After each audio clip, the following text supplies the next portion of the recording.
Okay, over to Scott. Okay, so I understand that you've been asked some questions by your followers online, and in no particular order, the first one on the list is what actually got you into rallying in the first place? Well, it's easy for me because it's Helen that got me into rallying. For me, I think it's something I've always fancied being involved in motorsport, and when I found out initially about the gazelles and I could do that in a Land Rover, I went and did it, and now it's sort of an obsession, really. So you're obsessed and you've dragged your friend along with you? Yeah. Basically, that's it. Yeah, I'm yeah. easily led. And what are the key factors that you need to keep in mind when you're actually off-roading? I think reading the terrain is really important. Thinking about what tyre pressures you are using, and I'm sure there's something else, but I can't think what it is at the minute. Well, we're going the right way. Yeah, That's a massive part of it. We need to follow the road book and take all of those other things into consideration at the same time. Keep safe. Yeah. So the terrain and navigation pretty much go hand in hand, sort of thing. Yeah. What's your main objective for the Dakar? To get to the end. Get to the end, definitely. Yeah, I mean, we'll do our best, obviously, but we want to get to the end in one piece. Yeah. All three of us. Yeah. If you can get up onto the podium, that'll be a bonus. But just getting it finished, completing It would be the thing. lovely to get a podium place, Yeah. but Wow, that's not even entered my head, to be honest. It is, firstly, it's been getting there, and now we're on our way there. yeah, But finishing the Dakar is a huge achievement. yeah. Yeah. We will be competitive. We Yeah. are competitive, and we'll do Definitely. our very best. No mean achievement just to get to the start point, as you said, but to finish it would be fantastic. Yeah. What are you most looking forward to? Everything. Just the whole experience, just to be part of it. Yeah, to have done the Dakar, and before I met Helen, this was not on my radar at all. Now that I know that I've done some endurance rallies with Helen and I know about the Dakar, it's almost a bit overwhelming when you ask that question. I took a deep breath, what am I looking forward to? Wow, racing across the desert with your best friend. Yeah. Yeah, that's a big one. Even if you're not into motor racing, I think most people have heard of the Dakar. So, yeah. In order to do these things, obviously you need an amount of courage and an adventurous spirit. So where do you think this comes from? Gosh, I don't know. I guess it's something you're kind of born with almost. Just having the confidence to go and try things, and I don't know. It's an approach, isn't it? I approach, and I think you do too. Everything is an adventure. So even things that are difficult in life, I see them as an adventure. And then this is a real one. This isn't forced on us. This is one we've chosen to do. And it kind of suits our natural nature. Just a mantra of get out there and get amongst it, sort of thing. Yeah, definitely. Yeah. Is it? I suppose you're going to be a couple of weeks out in the desert. What's your sleeping set up during that time?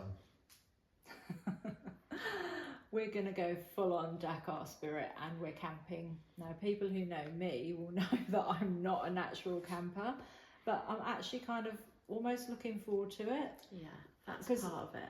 Yeah, it's part of the adventure, isn't it? Yeah. I suppose when you're out and about, you'll be driving, Helen, and obviously you'll be navigating, Marcella. But what sort of snacks will you be munching? That's what one of your followers has asked when you're out on the course. We've got to have things that we can eat on the go that give us good nutritional value, so it won't be crisps and things like that. For me, one of my go-tos is a naked bar, which is a raw pressed bar with dates and my favourite one, blueberries and things in. But we have all sorts of things. Nuts are always good, aren't they? Yeah. Things that are easy to grab while you're moving along. I mean, if possible, I like to have a couple of bananas on the side.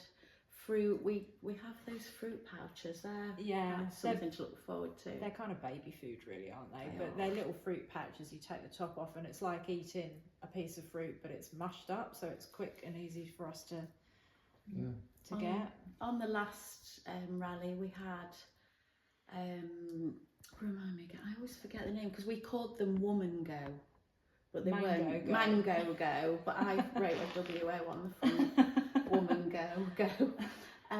They're an energy drink made by a company in the town I'm from in Chesterfield, and they're always something great to look forward to, aren't they? In the afternoon, that's a little pick me up. It's an energy drink that's natural, and you just kind of want something sweet in your mouth when you're driving along, other than just water. Yeah, so energy giving, nutritious, and convenient. Yeah. Basically, yeah. Obviously, going to be, natural concerns, both before you get there. But what are you most scared about on the race itself? Anything that scares you in particular? I think for me, the thing that scares me is whether or not I will be able to sleep, so that we can keep our focus and energy levels up. I don't sleep very well anyway, and just that's what scares me. Can I get enough sleep, and will I be cold, because it will be cold at night and I don't like cold. No, that's, for me, it's enough sleep. I know I'll sleep. I sleep anywhere. But speaking to competitors that have already done it, some nights it was 3 hours sleep, if you're lucky, before you get going again. And to make decisions without enough sleep, for both of us, I've got to be thinking straight, and by day 10, am I thinking straight if I'm only getting 3 hours sleep a night? So that's one of the things. I'm not scared of it, but it's a concern. Yeah. I'm scared of camel spiders, and I've just been introduced to those, so that's what I'm scared of. I'm concerned about not enough sleep. Yeah, I think concern is a better word than scared, actually. Yeah. So not getting enough sleep, and what the detrimental effects of that might actually be cumulatively, I suppose, is what you're saying. Yeah. Next one on the list is which item of clothing are you most looking forward to wearing? Race suit.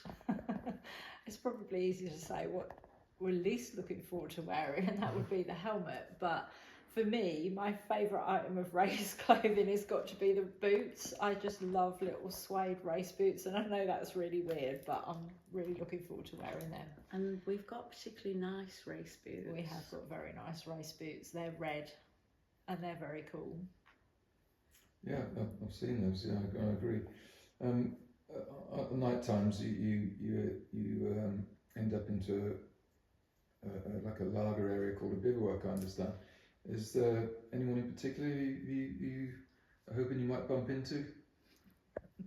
Yeah, we share the bivouac with all the guys in the main Dakar. So for me, the person I most want to bump into is Nasser Al-Attiyah, who's been the world rally champion loads of times. He's won Dakar loads of times.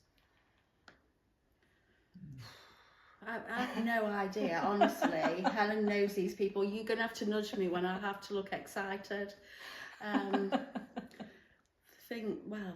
said to you, I'll be excited if I bump into the chef. What's for dinner? that's I don't know much about these amazing drivers, but I'm sure I'll learn. The next one, I suppose this is probably been asked by a woman. Bear in mind you're the only female British crew, I understand. Is that right, in the race? I'll read it as it's written. How do you pee in a race suit? Well, the answer is we don't pee in our race suits. No, we'll be taking them off. And we have planned for that, haven't we? Because you really are. It's going to be a bit like when your mum says you're going out. Does anyone need to use the toilet? Because we need to think in advance. We can't wait till it's last minute, because you've got to take your race suit off, take your fireproof underwear off, obviously take your pants down. But it's, and the hands device. And we have a hands what is it called again? A frontal head restraint. So it's a thing that we have to clip onto our helmet. So if we get into an accident, it's a bit like the Formula One drivers wear, so it stops our heads going forward and getting whiplash. But that's another thing that you've got to take off before you can even get to the relevant bits to have a pee. So with difficulty, I suppose, is the answer. We'll work that out. Yeah.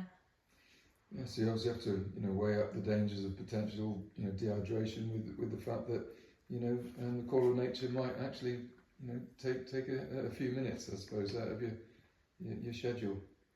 So the next one is, do you have a mechanic with you? We do. We have a mechanic. He's called Felix. We haven't introduced him publicly yet, but we will do soon.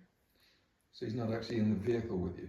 He's not in the vehicle, no. He moves from bivouac to bivouac with the service crew in their big 6-wheel truck.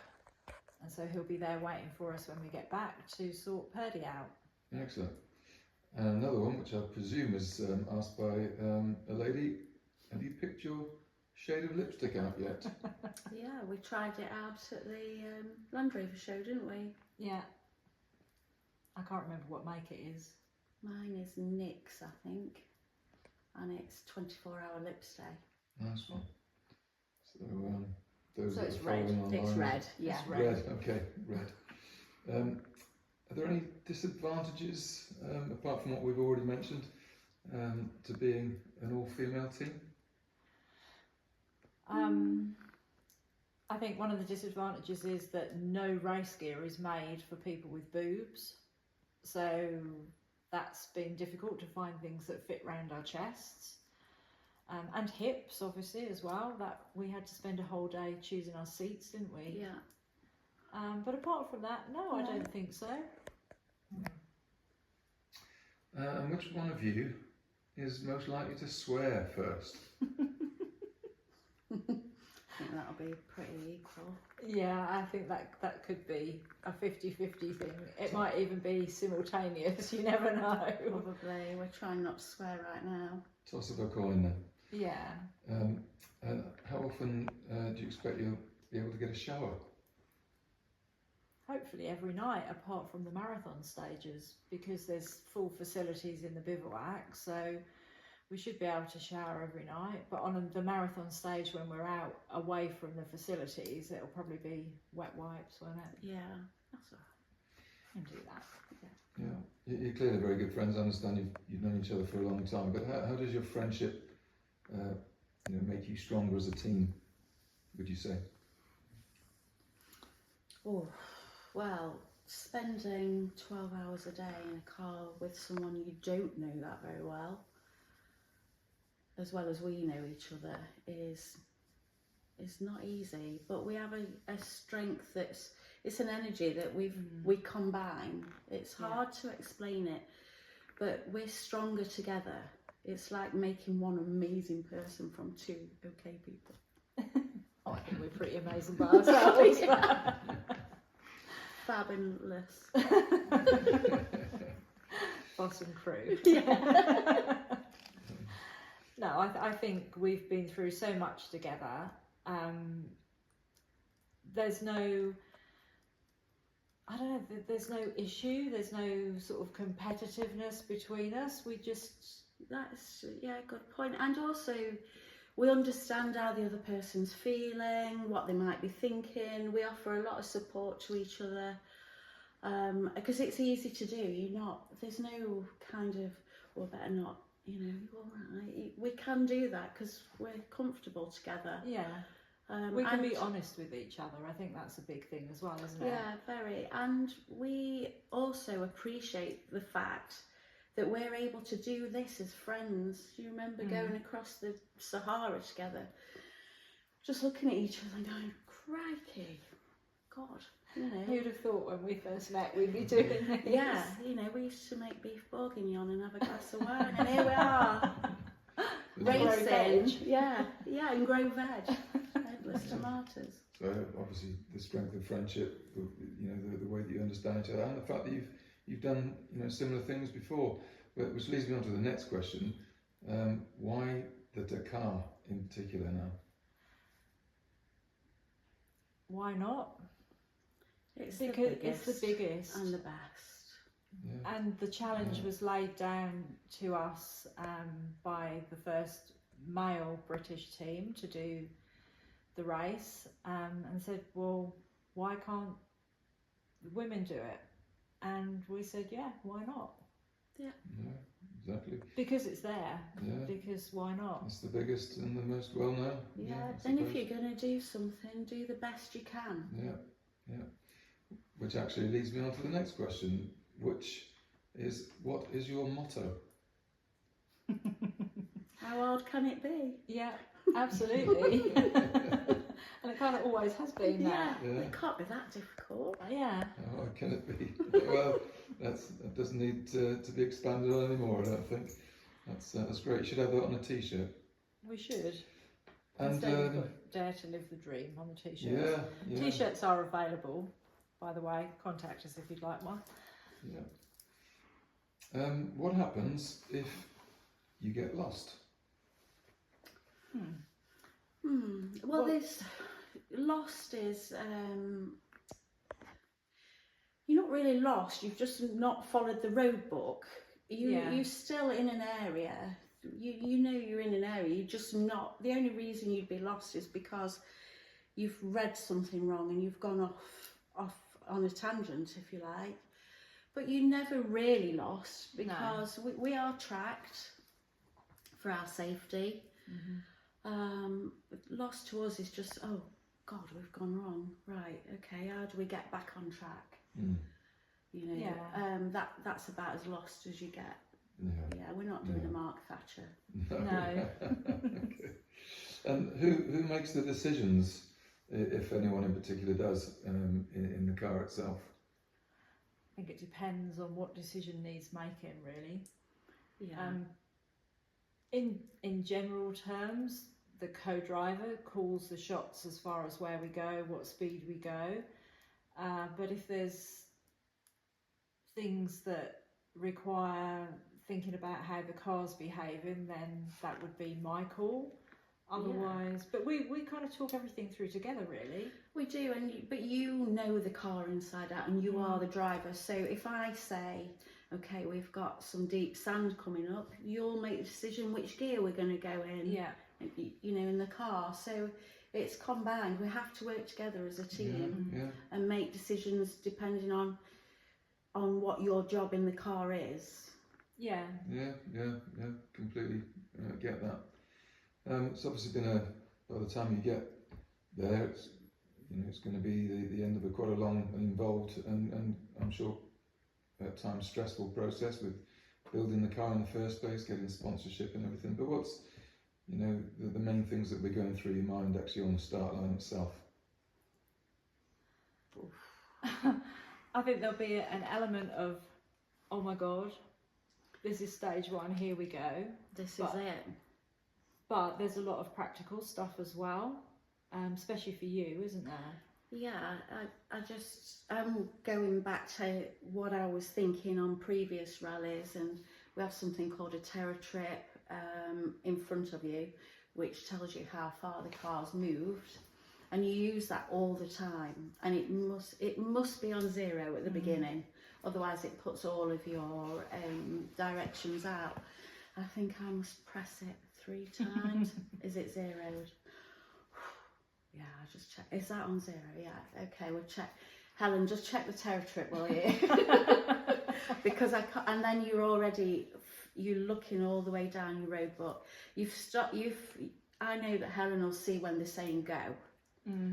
So Helen's on that. I'm on right. I need to check they've recorded the time correctly, and that we're on time, and that we're set up for our first manoeuvre. Because the first manoeuvre could be in 100 metres. Yeah. So you're already, by the time you get to that stage, I think we've forgotten about getting there. It's what's in front of us. Yeah. I think when we first get to the bivouac, it will be a bit like, oh my God, we're actually here. We probably will. Yeah. So not to make any errors really. Right at the beginning, just get it right from the word go, that'll hopefully set you up for the first leg, and then you can build on that.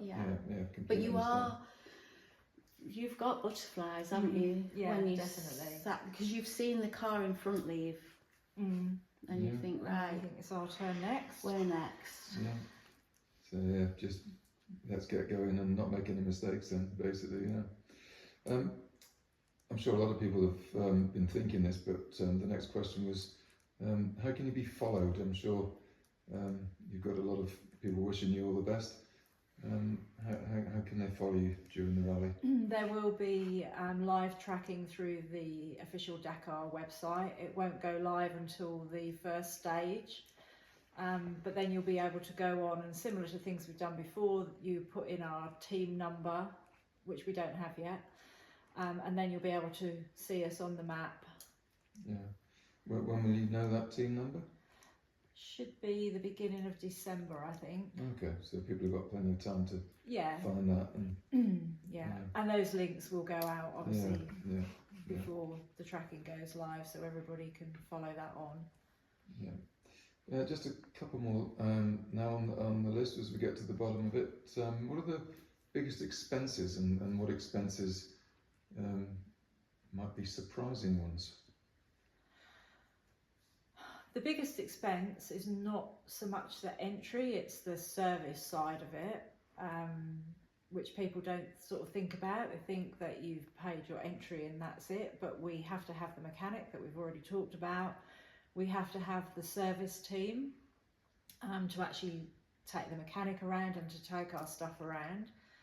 And as for surprising expenses, I mean, we've just had a sort of nasty surprise because the new regulations say that we have to have these frontal head restraints, which we weren't kind of expecting. They were optional before, so that's been a big expense.